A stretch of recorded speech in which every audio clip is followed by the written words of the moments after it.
right at the beginning when lockdown just started. My dad had a series of mini strokes. So that was really difficult. So he had had it just before lockdown, and I'd managed to go and see him. Then he'd ended up in hospital again. So it was really challenging. And I, coming from the Sikh faith and Sikh way of life, I think it kind of prepares you in a way, and that this is hukam, this is divine will unfolding, and you've got to kind of keep yourself in a place of faith, in a place of trust, and know that whatever's meant to be happening is happening. But it can be really challenging. So I did find that I was worrying. How is he going to be? Going into the hospital, knowing that this virus is going round, and there's a chance. He's over 70. He's at a risk category. So I did find that really challenging. And then obviously your mind runs away with you, and then you start thinking, oh, what if something does really happen? I can't even go and see him.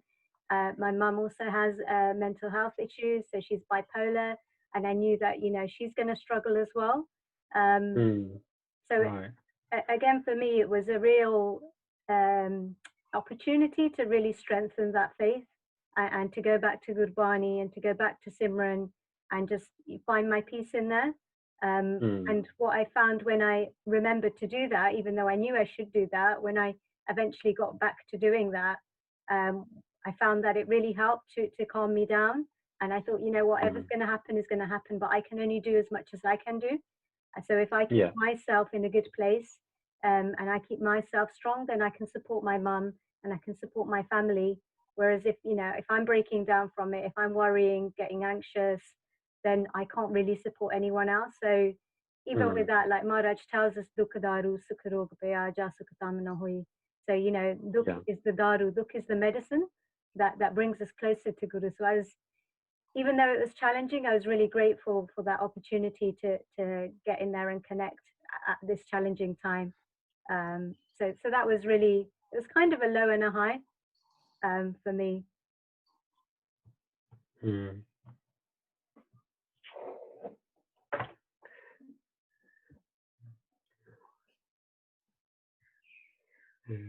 Yeah, it's really interesting point about Hukam Benji. That's really sort of what as Guru Sikhs we Maharaj says Hukman the sabko bahar hukum na ko, and everything's in Hukam, and what's happening is how it is. It's reality, and it's good to just ground yourself and think of it as present, and it's not it's the outcome. Like we make an effort, but the outcome is Hukam, so we can't always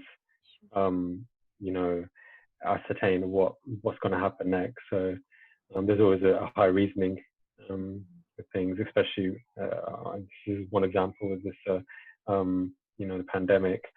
I think for myself, highs obviously been more time at home, like Jess, like I'd like a bit of home time, and I've appreciated that, and connecting with my daughter, and learning, self-improving, growing, and just getting things that I wanted to do done.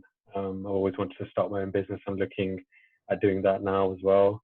So which has really been a blessing to have the time. So considering like a little bit of a blessing as well.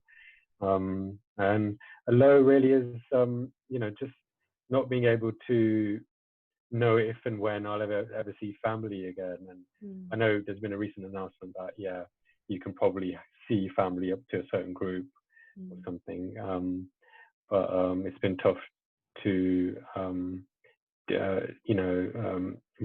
sort of handle that and think about it proactively instead of like feeling down about it. And also sorry, I was just going to say, that point you made about family and how it's, when we'll be able to see them, how it's going to be. Like I've been thinking about that a lot as well, in that like how we've been conditioned now. So like the only example I can really go to is when I go shopping. I just feel like people are like walking around in fear. If somebody on the street, they're like, you could just sense the fear around people, like that you know, that contact of even being close.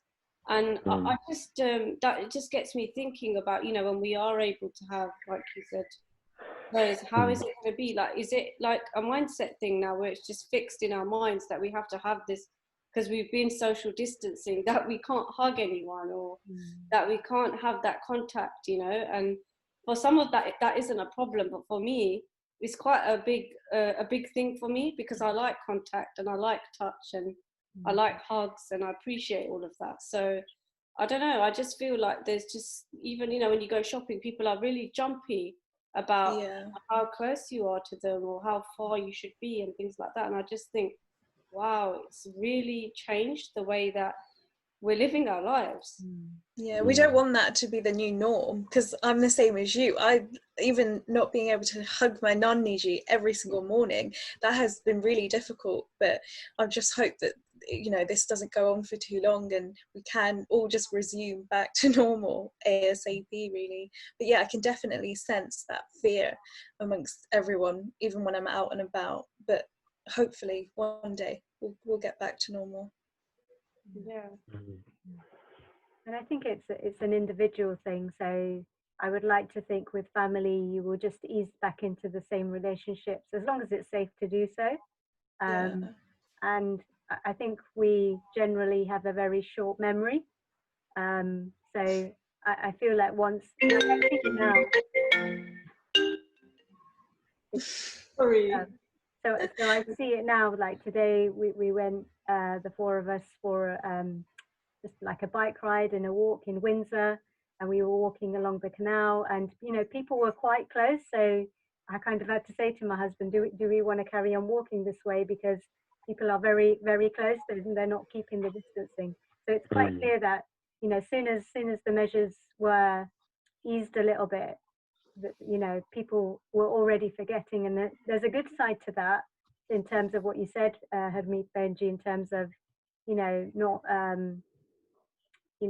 not keeping too much distance in our close relationships. But there's also a negative side, which is, you know, then it's not likely, but there's a chance that by having such a short memory that there could be, you know, an epidemic again.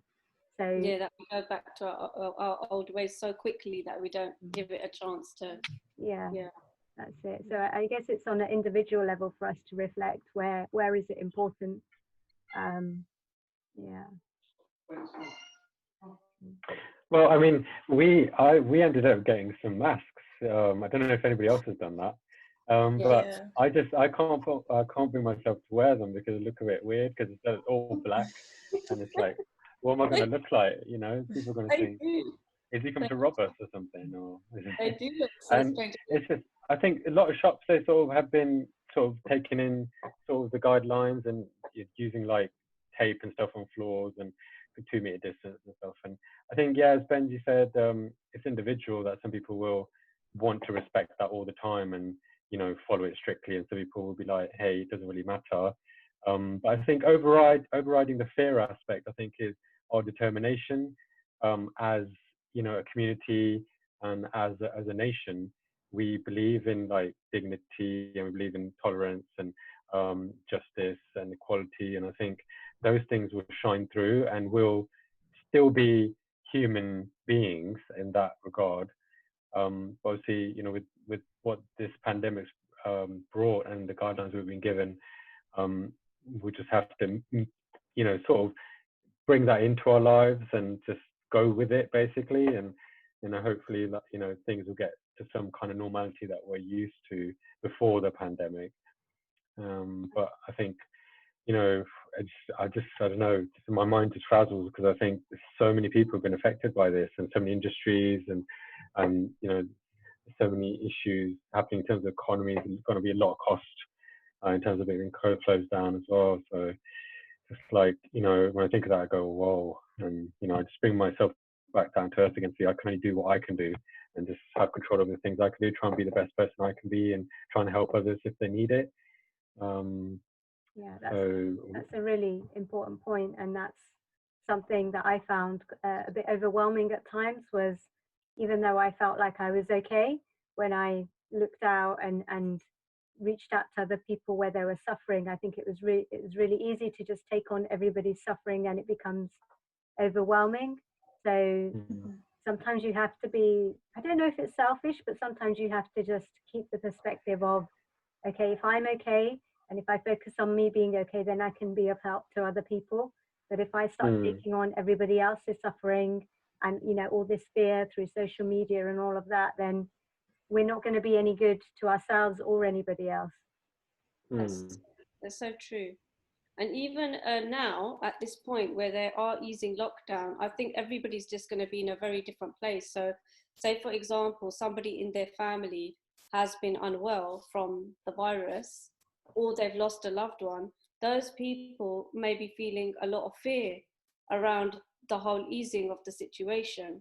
Or whereas maybe the people that have got children, they've had their children, they've got like maybe 3 or 4 children, some people have, and they've had to deal with 2 under 2s at home, and they just want them to go back to nursery, so they just want these restrictions. So it's almost like everyone's circumstances are so different, and Yeah. and it's going to be a time where we have to respect that some people might be a little bit hesitant about the ease, and whereas some people might be just raring to go. And I think it's just respecting each other's each other's feelings about the whole thing.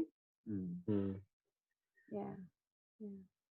So I read a social media post about exactly what you were saying, that some people are quite enjoying spending more time with their family because they're working from home, and that's okay.